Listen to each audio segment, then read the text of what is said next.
Welcome to Sunday Night Magic here at GP Lille. You're in the booth with me, Riley Knight. Joining me, my good friend and colleague, the Pro Tour champion, Dr. Simon Goertzen.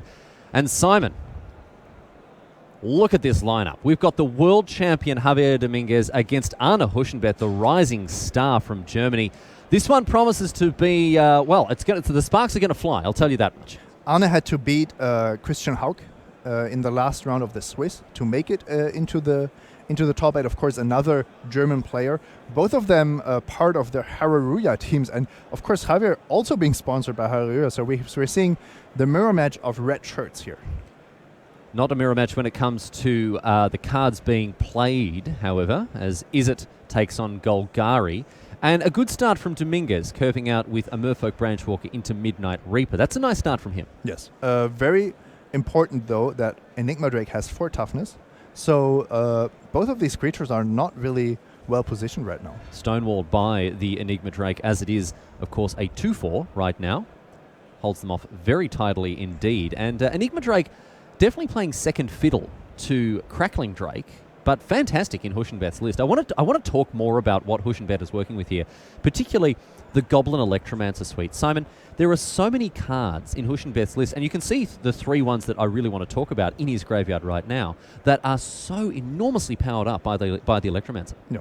Especially when you add Jumpstart to the mix, reducing the cost of cards like Radical Idea by a full mana, halving the mana cost, is just absurd. It really allows the deck to go off instead of just playing a fair game. We saw a sequence with Huschenbeth on turn number 3 after having resolved an Electromancer on turn number 2 during the Swiss, Simon, where he played a Charter Course after having attacked with the Goblin Electromancer.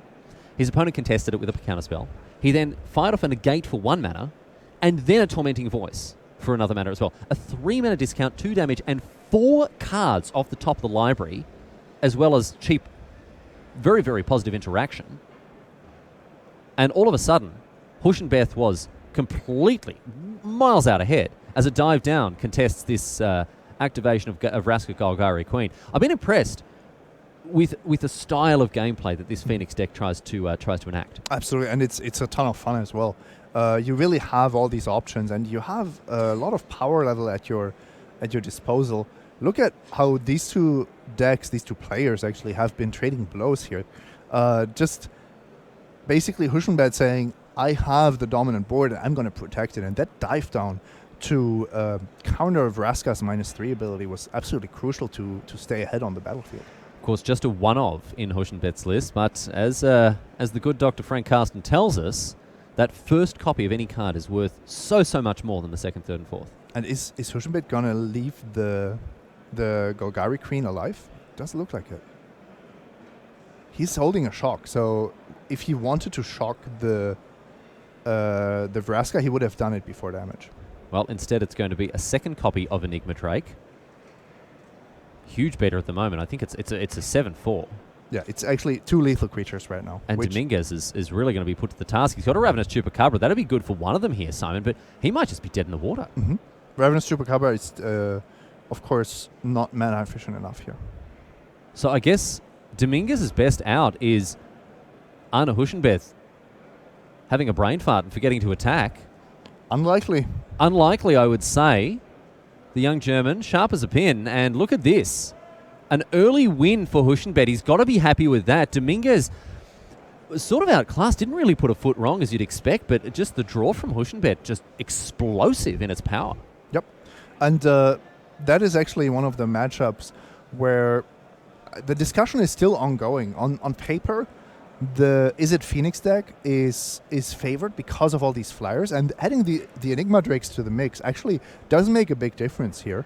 But still, you always see this Golgari mid-range deck somehow get out of these difficult positions. If, for example, there's only a single Drake and you get to Chupacabra, you're perfectly fine in that spot.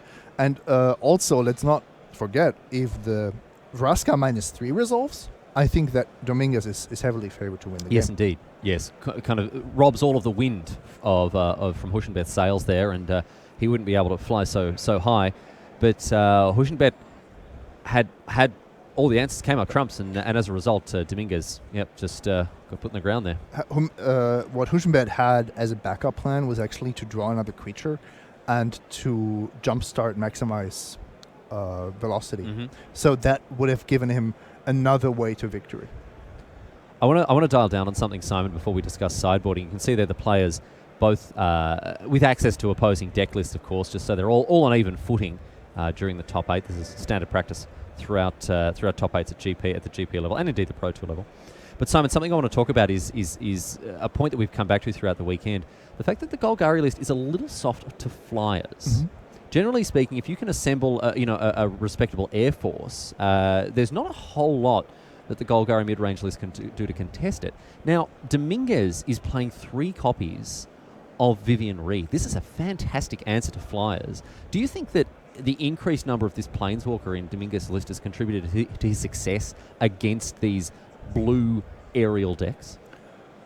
Honestly, yes, but also I think Vivian Reed might just be the answer to the question which Planeswalker you should be playing. Yeah. Because as flyers are the scariest thing you can face, that is often the permanent you want to be destroying with Vraska as well. So Vivian Reed does a good job as well.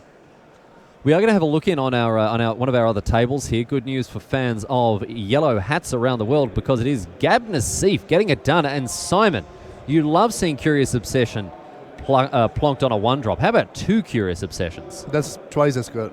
Twice as good, except this one was cast post-combat. But still, we'll take it. The French Hall of Famer getting busy, getting it done against Alvaro Torrisco Jimenez with his tokens list. He is kind of losing the race, though. That's probably the reason why these other creatures are not attacking. It seems a little bit difficult here for Nassif to push through the damage he might need, and as a result, the Tempest Chin probably freshly cast here, but he may look to keep that one back and block, although drawing a bunch of extra cards a turn is going to be a nice way here for Nassif to keep himself in it, although under pressure, Simon. Yes, but I mean under pressure only if Alvaro actually gets to attack, because right now there are 2 blockers that are looking very strong, and do you really want to lose 2 creatures on your attack? It's questionable whether that's going to help. Should we talk about the tech? Nassif's tech against the token lists? The selective snare, Simon, that comes in post-board to bounce a bunch of tokens, of course. Seems very, very good in a matchup like this.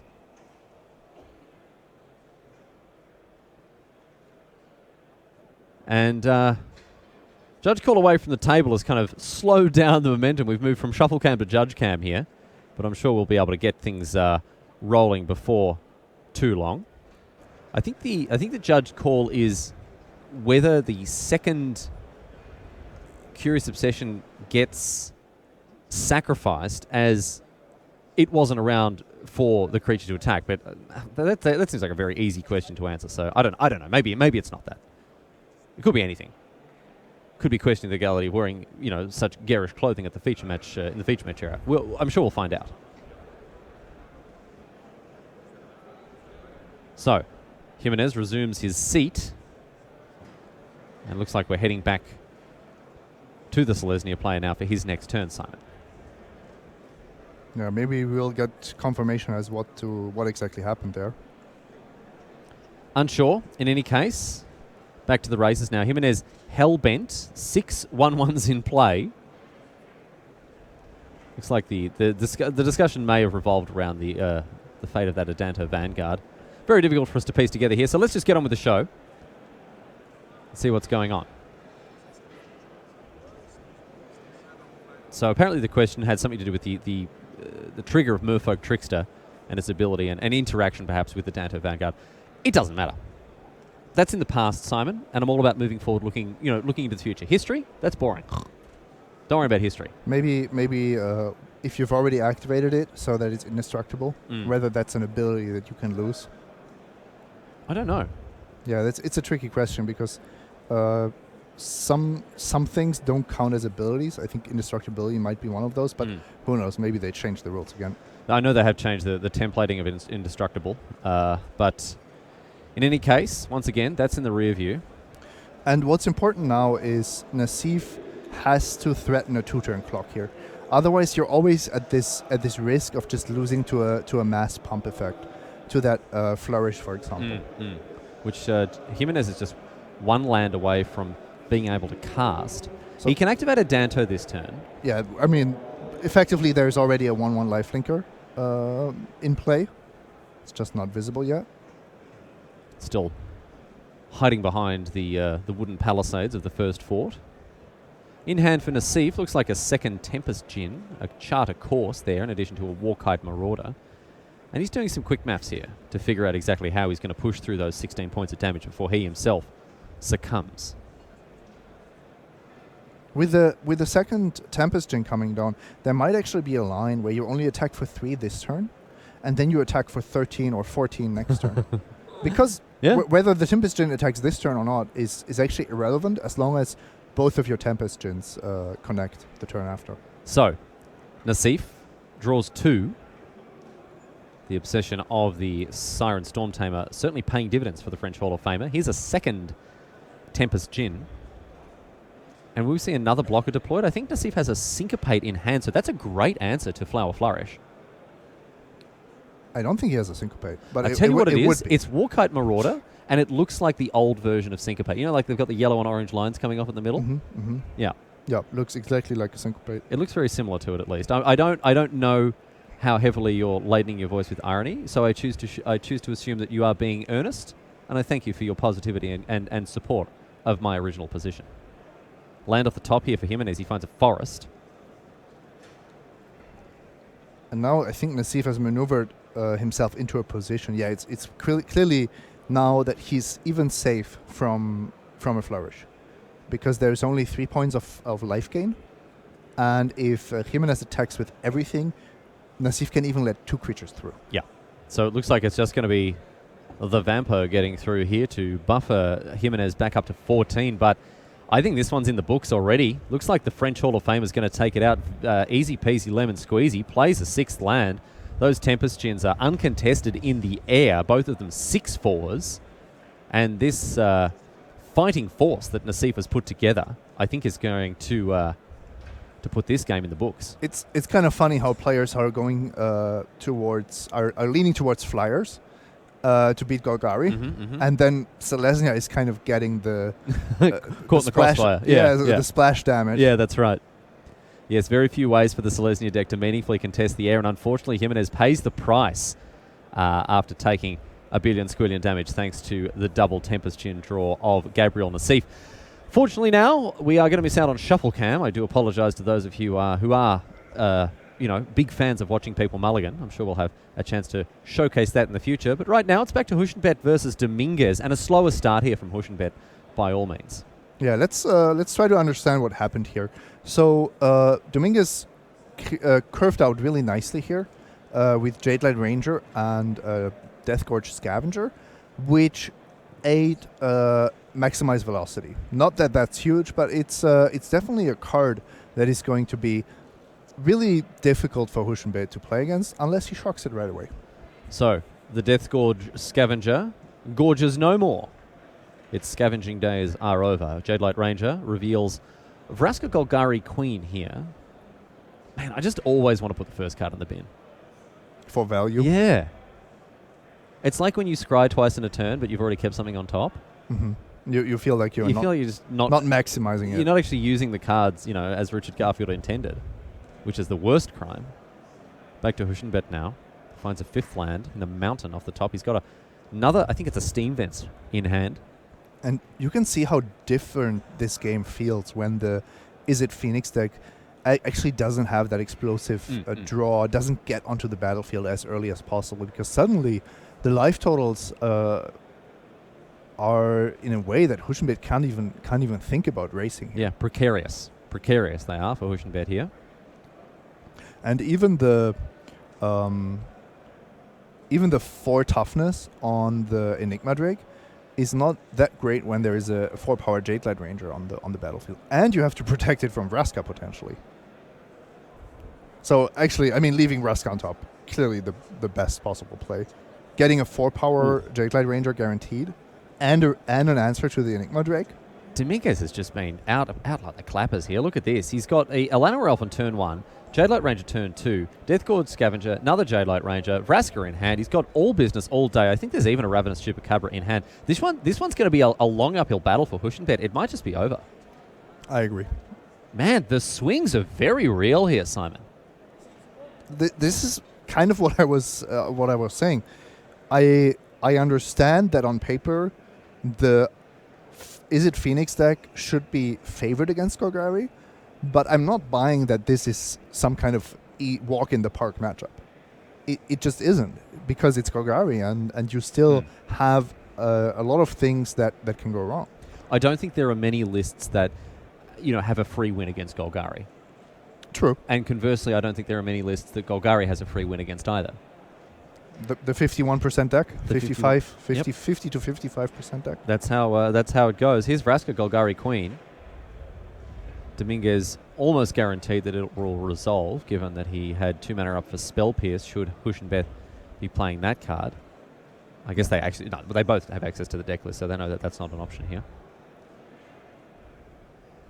So, all rise for Her Majesty, Queen of the Golgari, and immediately off with his head, she says. But a dive down commutes the sentence, and the Enigma Drake lives to fight another day. Goblin Electromancer now for Huschenbett. In hand, Tormenting Voice, which is a nice one to just be played for 1 mana, should he so choose. 3 spells. That's what Huschenbett needs. Well, Tormenting Voice is going to be the way to do it. In addition to this Goblin Electromancer, they're just best pals. Goblin Electromancer, Arclight Phoenix, comrades in arms they are. Well, comrades in wings, I suppose. Look at this. Look at the schnoz on the Goblin Electromancer, by the way, Simon. You could hang your washing out on that nose.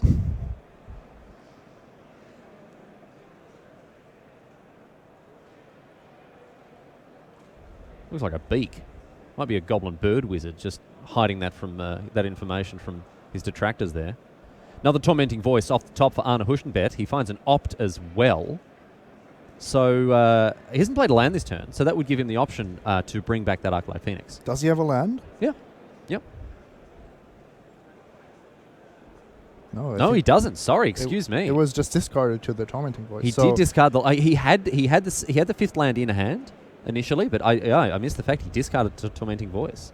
But he did draw another Tormenting Voice, so now he can go Tormenting Voice again, and hopefully draw something that I can cast. Discards Maximize Velocity, draws Sulphur Falls, and Sulphur Falls. That'll do it. That'll do it here. Play the Sulphur Falls, play an Opt, and bring back Arclight Phoenix, which, again, can block. I know I keep harping on about this, Simon, but it's a very radical departure from the Bloodghasts and the Blood-Soaked Champions of the world. Mm-hmm. But the question here is now, do you ignore Vraska or do you want to kill her? That's the first question. The second question is, how aggressive do you get in trying to get Dominguez dead, maybe even in 2 turns? We are not talking about a slow clock here. We're talking about how many instants and sorceries in the graveyard? About 6, 7? So potentially an attack for 10. And 7 is the count. 8 now with this Opt. There is the slight issue that Dominguez is kind of threatening lethal if the Electromancer dies. So that might be a bit too aggressive. So there's the Phoenix rising from the ashes, and the Enigma Drake gets across, and this is critical. Mm-hmm. That Arclight Phoenix is staying back on defense. This is not something we see. Imagine, Simon, if Scrapheap Scrounger could have blocked. Oh yeah. This is what I'm talking about. This is how powerful this ability is. I mean, a lot of players, a lot of our viewers have never seen a haste creature not get tapped. Yeah, that's very true. What is this? An evasive haste creature not attacking? I like it. Yeah, and Huschenbett had to play this way because there is 4 + 3 + 1, 8 points of power on Dominguez's side of the battlefield. So he'll leave himself dead to a removal spell. I'm quite sure if Huschenbett is on 9, he can take a more aggressive line. Ravenous Chupacabra here. Huschenbett knows that Dominguez is playing, interactive cards like this. And, oh, look at this. Bad dog. Bad boy. Back to the kennel. says the Queen of Hearts. Actually, no, she'd be the Queen of Spades, wouldn't she? Digging down into the undergrowth. That's a good one. Thanks very much.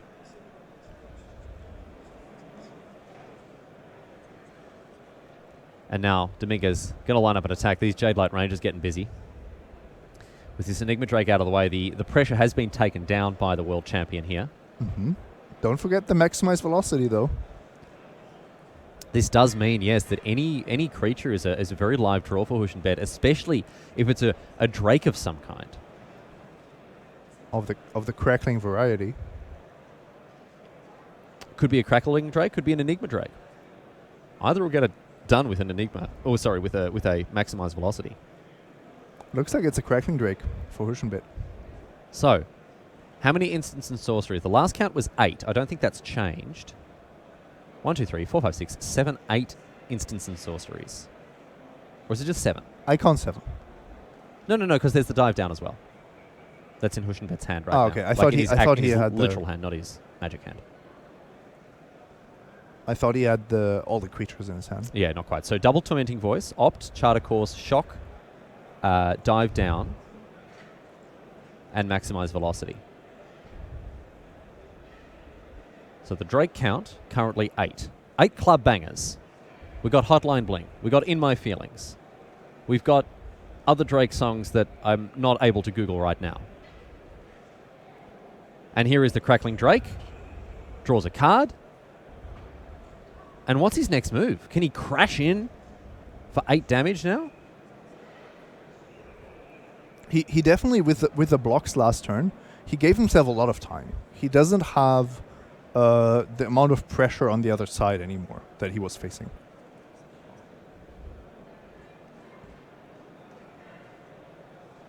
So, a massive beater here in the form of Crackling Drake. This card has been very impressive. Already seeing some modern play as well, which I find quite unbelievable. What a bar to climb. Or to jump, to cross, to clear, I think the saying goes, Simon. It might be actually game winning here that Huschenbett, although this game is far from over, it might be game winning here that it's a Crackling Drake and not an Enigma Drake, because that would put Huschenbett in an awkward spot with the question of how to deal with the Vraska. If your Enigma Drake is just being threatened to die with the -3, then it's really difficult to attack Dominguez when you know that it'll mean doom. It'll spell doom for your Enigma Drake. Whereas, of course, the forecasting cost creature is safe.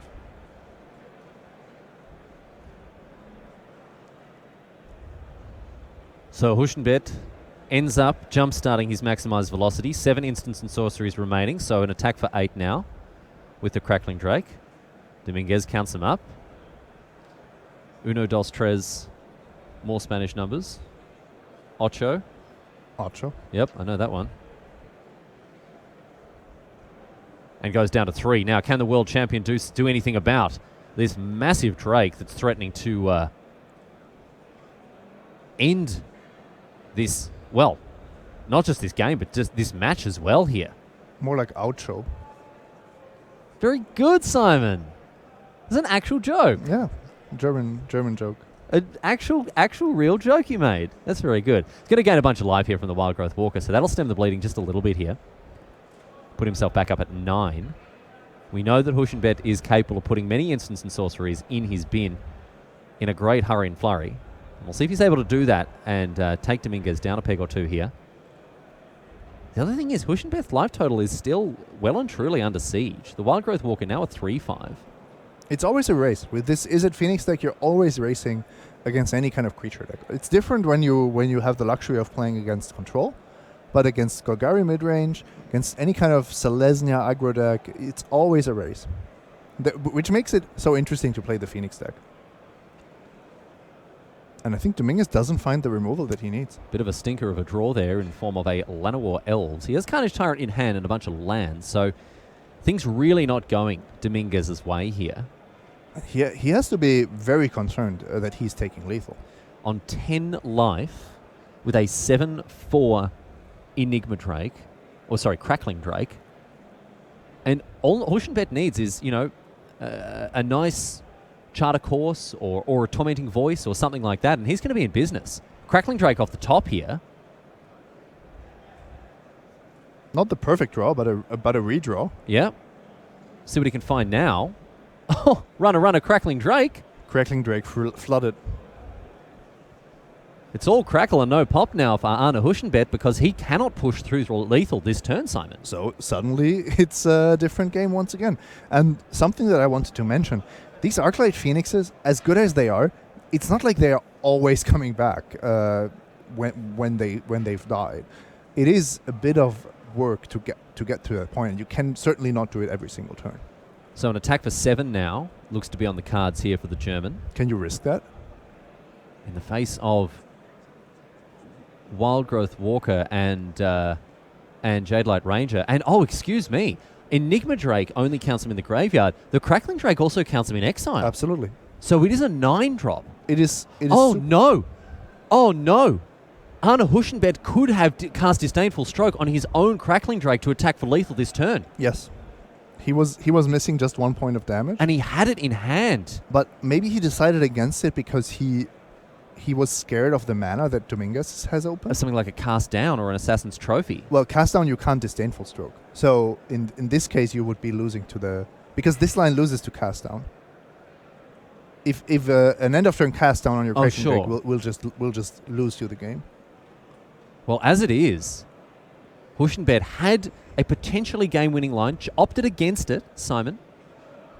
I think that's only correct if your read is that there is a Vraska's Contempt in Dominguez's hand. Well, to not go for it, because that's the card that punishes you, and you could have done something about it. Because all the other cards that cost less than 4, you would actually be able to beat. I think Huschenbeth is getting rewarded here though, because he might get to Disdainful Stroke that Chupacabra. Yeah, yep, and that means that he's going to have a Crackling Drake.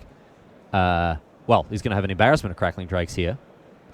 Double Llanowar Elves in hand for Dominguez. That was the peel for this turn. And even with the aid of Vraska Golgari Queen, Dominguez is really under the gun. Tight play here, tight sequencing by Dominguez. Let's first check what we can draw, because maybe that gives us another option that we didn't have before. And there's a Cast Down. He finds it, Simon. Unbelievable. This is going to really change things here. Cast Down removes the Crackling Drake. Arne Huschenbeth is not able to answer this removal spell as it costs less than 4. And that's it. That's going to be it. Javier Dominguez has stolen. He has snatched victory from the jaws of defeat here.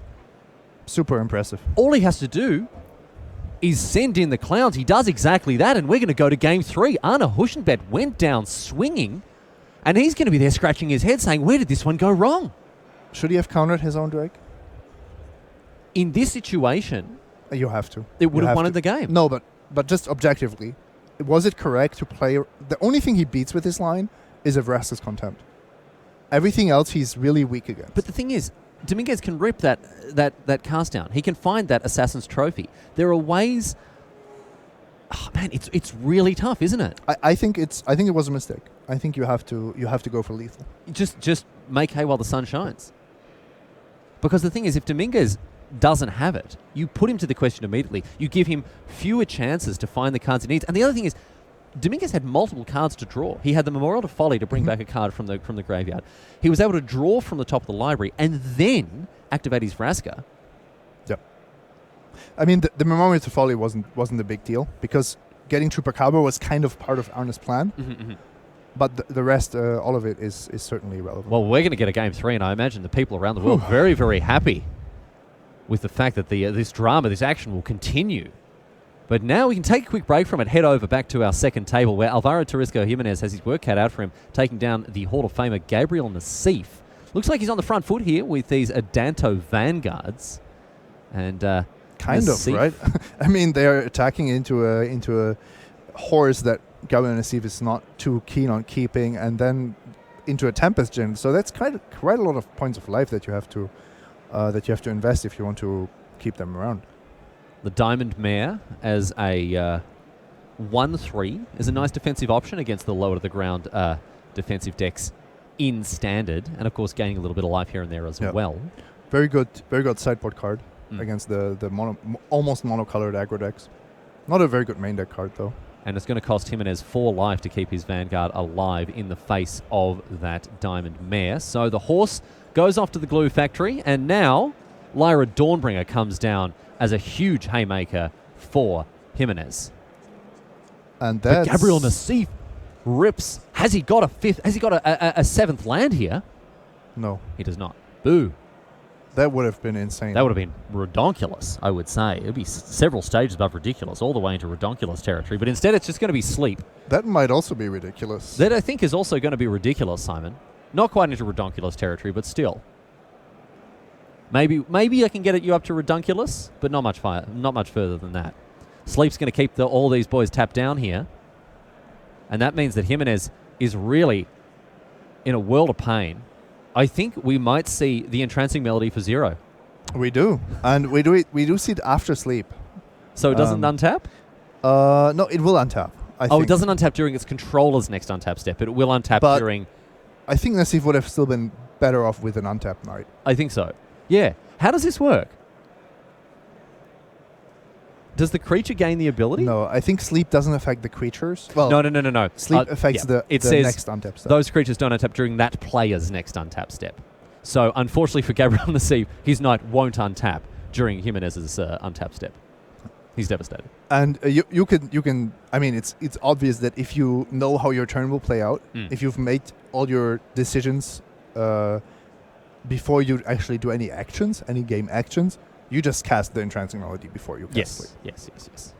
In any case, it doesn't matter. That Knight has changed sides. Unless there's a 1/1 haste creature now to punish. Or an untap effect. Just really, really get you. But I don't think Jimenez has anything of the sort. He plays a land, shifts it back to Nassif. All Nassif has to do is send him sideways. Or in the case of the Knight, not even that. So, Alvaro drew his March, I believe. Is there some kind of trick, some kind of trap that he can set up? Oh, to gain a bunch of life. Where he stays alive because Nassif suddenly has a blockable creature and attacks with it? So Nassif has to not attack. But Nassif is not going to run into that. He has to not attack with the Knight and also then forget he's holding a copy of Spell Pierce. Okay, that's a big ask. I think he even won't do the first mistake. Well, he won't make the first mistake. I'll put the line at the second. Okay. No, actually, I mean... if you think that your Tempestion might die, I don't know the exact sideboard of Alvaro, then it is correct to attack with both, and then you have to do the math whether it's only not correct to attack with the Knight if the March with 2 mana open beats your attack. So it looks like Nassif is just going to play it safe, attack with these guys, get it done. I mean, he's thinking, what can Jimenez have here that's going to punish me? The answer is very little. Both of these creatures are lethal attackers. I mean, he's called Yellowhead for a reason. He's not going to mess this up. What's the significance of the yellow hat? He just he's always worn a yellow hat. Okay, all right. There's no hidden meaning to it. There's also a Japanese commercial where they sing Yellow Hat, which is a very good fit. Well, a very good fit for Gabriel Nassif is the semi-final of GP Lille, because that is where he's going after beating Alvaro Torresco Jimenez. He didn't attack with the Knight token. That March of the Multitudes proved useless to him, and as a result, Gabriel Nassif takes it out in straight sets over Alvaro Torresco Jimenez. Just want to pause for a second and say congratulations to Jimenez, making it all the way to the top 8 with a list that I think was heavily, heavily underrated. I'd love to see more Selesnya. I don't think we've seen the best version of this deck. It plays some cards that I'm always happy to play. History of Banalian, Banalish Marshal, of course Legion's Landing as well. And Simon, I expect to see a lot more of Selesnya tokens. I expect more Selesnya and also more Boros. These are the 2 decks that haven't been heavily represented here. We already hear from across the ocean that Boros decks have some more fans, some more professional fans, and I'm only interested how this develops towards the Pro Tour. Well, let's get underway with our quarterfinals now between Arne Huschenbeth and Javier Dominguez. These guys are getting ready now for game number 3, and we can refresh ourselves and have a look at these lists. These lists are, of course, posted online, I think on Daily MTG. You can get across all of the top 8 deck lists as they stand. Or you can have a look at your screen. That's going to make it easier for you here and now. Hoegbloom with a pretty powerful creature suite, especially, Simon, when the card Maximize Velocity can get him into the red zone nice and quick. We saw the power of Enigma Drake, Crackling Drake. Arclight Phoenix hasn't really been put through its paces on camera this round, but hey, there's still one more game. Your take on this matchup is that it's very close, but the Phoenix deck is slightly favoured. How is that holding up for you so far? Well, I think the games have played out like we expected, with board presence being the deciding factor in who wins. But it's actually not the Arclight Phoenixes which make me think that this deck is favored. It's really the fact that you have 4 Enigma Drakes and 3 Crackling Drakes, which are just tough to deal with. 4 toughness is huge. 4 mana, 4 casting cost on the Crackling Drake is huge. And if you suddenly risk tapping out for a Chupacabra, you can get really punished by those dive downs, maybe even Disdainful Stroke.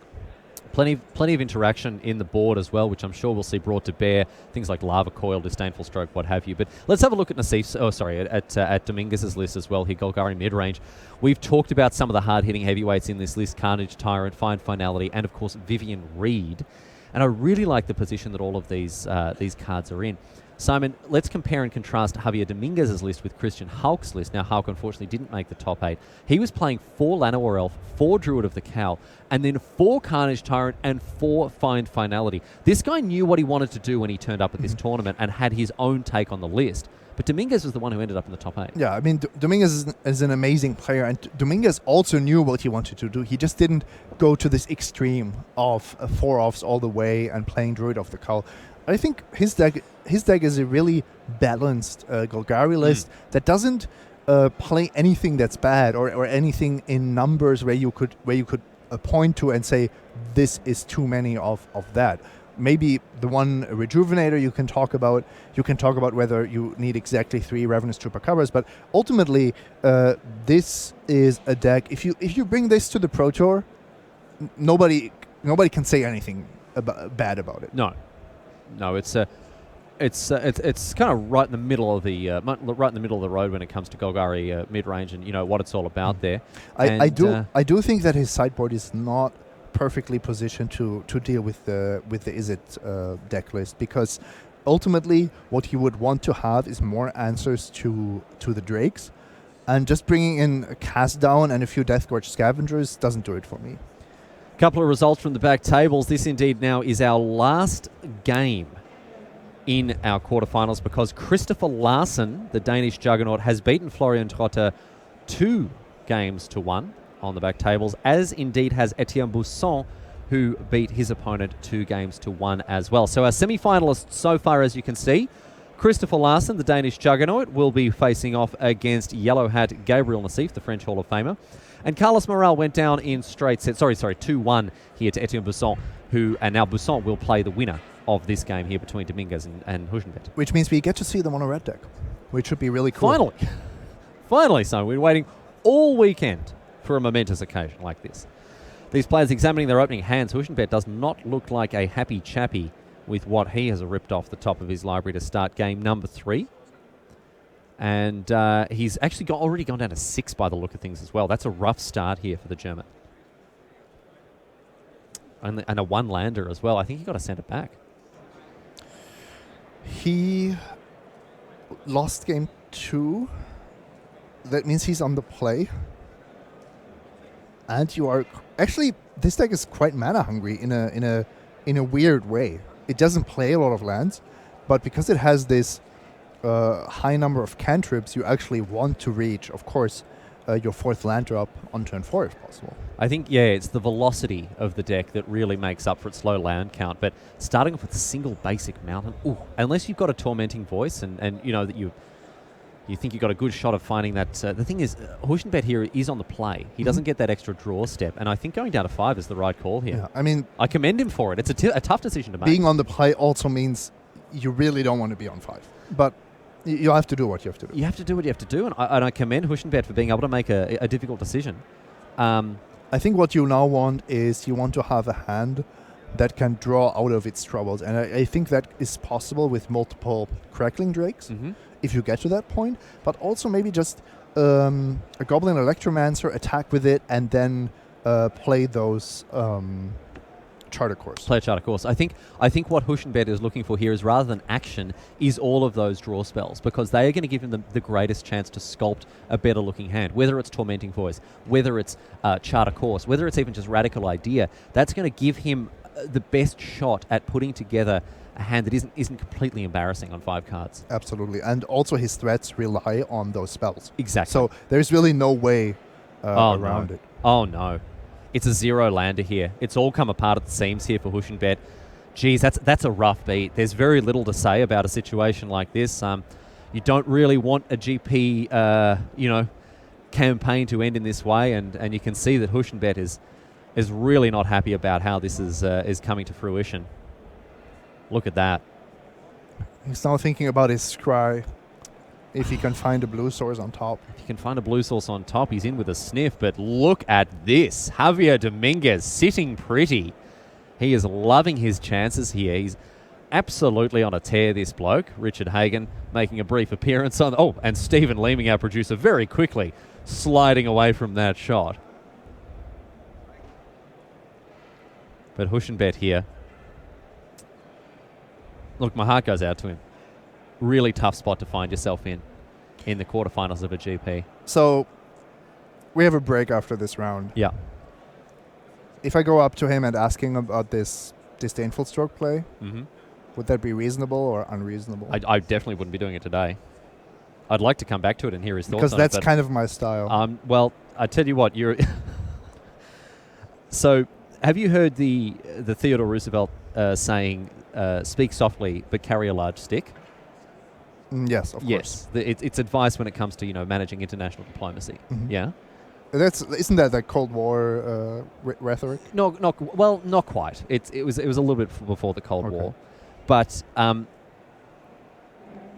as a mate of yours, Simon, and as someone who I hope whose advice you don't summarily ignore as much as you pretend to all the time, I think you should work on the first part just a little bit more than you do.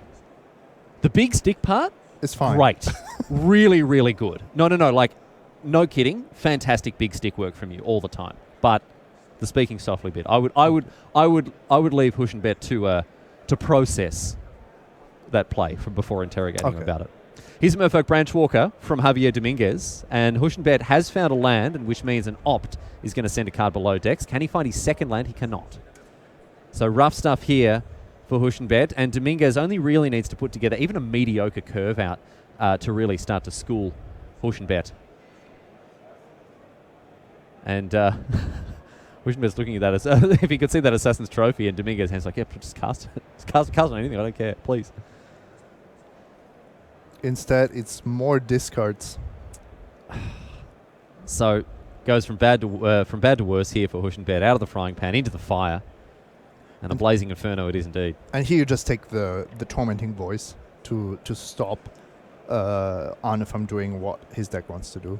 Yes. Yeah. I can't see taking a removal spell. No, I mean, what do they do? What does he do? Kill your Branch Walker? Fine, that's fine. Actually, he kind of has to, because he's so restricted on mana, he can't just sit there and not do anything. So he's almost priced into using the removal spell on the creatures that he doesn't want to kill. Dominguez slowly and methodically places, delicately even, places that Tormenting Voice in the graveyard of Arne Huschenbett. And now, back to Huschenbett, who finds a land. It's going to come into play tapped, but still, a shock will be a great play here for Huschenbett in order to just stem the bleeding just a little bit. Let's see what Dominguez's next play is. If he's got something like a one of the powerful 4-drops, a Vraska or something, well, the Jadelight Ranger's not bad either.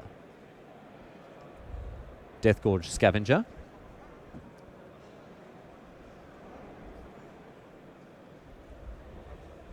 And now a Duress to follow that up as well.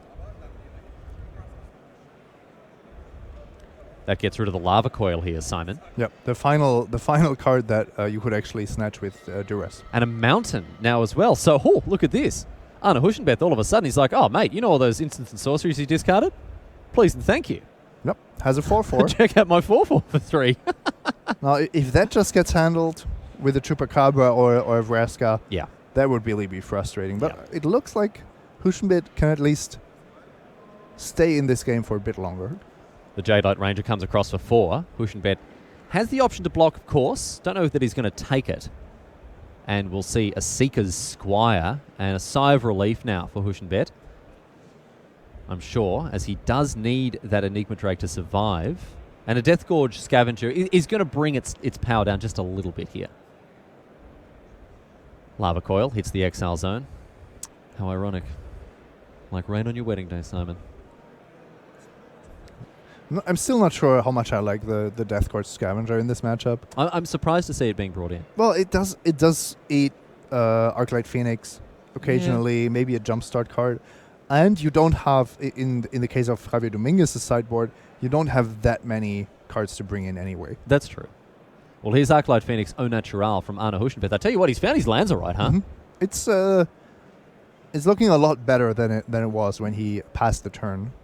His first turn without playing a land. But still not attacking with the 3-2. I don't think we've seen Hoegbloom attack with an Arclight Phoenix throughout the entire quarters here. Let's see what his next move is now. The ball back in Dominguez's court, the world champion. Able to pull together his next play. Looks like it's going to be a Jade Light Ranger and a Duress off the top. That's going in the bin. He's decided he's torn his hand apart enough. And so a 3-2 Jade Light Ranger draws a swamp now for Dominguez. Dominguez generating so much value.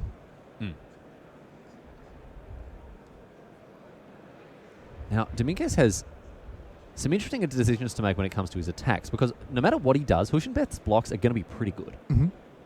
And that's kind of the issue here. You don't want to give your opponent too many blocks with the Phoenix, although you know that they can't have many instants and sorceries left in their hand after all those duresses. And at the same time, you don't want to just suicide your creatures. So, Dominguez. What's he up to here?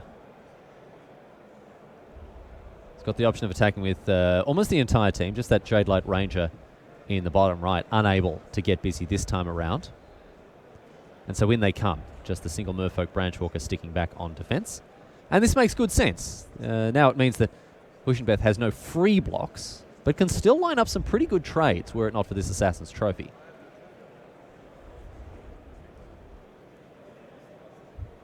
Now, Simon, have I missed something here, or could have Dominguez cast the Assassin's Trophy and then attack with the Scavenger to exile it straight away? That's why I'm a bit surprised as well. Is there a reason not to do that? No, I think getting rid of the Arclight thing, unless you are just entirely sure that the Phoenix is never coming back. I suppose the only reason there is that the Scavenger then can get eaten up by the Enigma Drake. No, I don't really see that. Okay. I was thinking whether giving Hoegbloom the mana was too risky, so that you didn't want to give Hoegbloom the mana right away. Well, in any case, that's the way this particular cookie has crumbled. A Goblin Electromancer to play for Hoegbloom. Javier Dominguez gets them all in. He only has to do 4 points of damage, and he does it easy peasy, just like that. Javier Dominguez is in the semi-finals, which are coming your way right now. We'll see you back in Lille after this.